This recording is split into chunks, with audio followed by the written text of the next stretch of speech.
Defining what requirements are such user pleasers can be done with the help of the Kano model, which plots the customer satisfaction over the requirement fulfillment performance for different types of customer needs.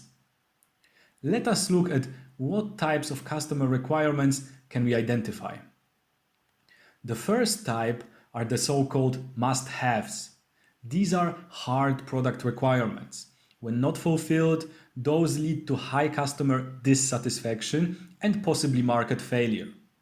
When fulfilled to a high extent, they still do not make our customers happy, since the typical user expects this functionality and does not make a purchase decision based on it. An example of such requirement are seat belts in a passenger car.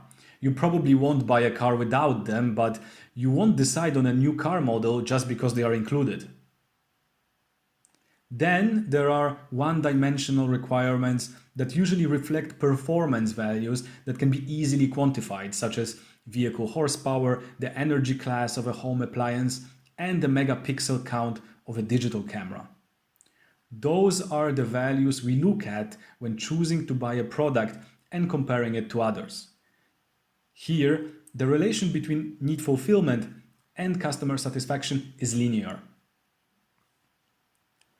And finally, there are the delighters, the requirements that please the user even when fulfilled to a small extent and make them extremely happy when done right.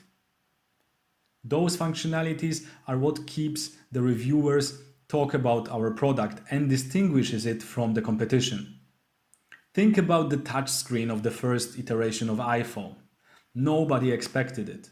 But once the customer saw and used it, they were hooked, and the product became a huge success. A good general market product should fulfill all must-have functionalities, offer great performance in the one-dimensional category, and offer a couple of delighters to attract new customers and build a fan following. This is what we should be aiming at when developing our product.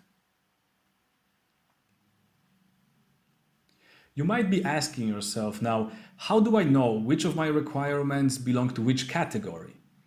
There is a simple scheme that allows you to establish it without a doubt. Let us have a look at it.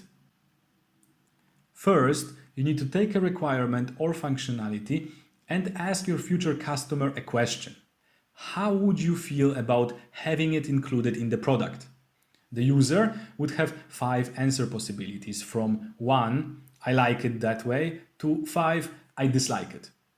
Then you ask a negative functionality question. How would you feel about not having a certain functionality included? And note down the answer number. In the next step, you would put both answers in the classification scheme that you can see here and look at the intersection table cell. There are 6 different result possibilities corresponding to different requirement types.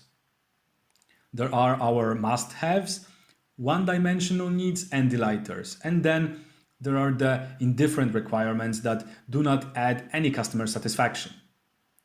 We also might end up with a reverse functionality, which makes the users less satisfied the more we fulfill it. This means we should remove it from the requirements list or aim for the opposite. And then there is the questionable requirement, which probably needs reformulation since it leads to inconsistent customer feedback. Using this scheme, you will be able to very quickly categorize your requirements and make better decisions regarding the effort on fulfilling them with your product.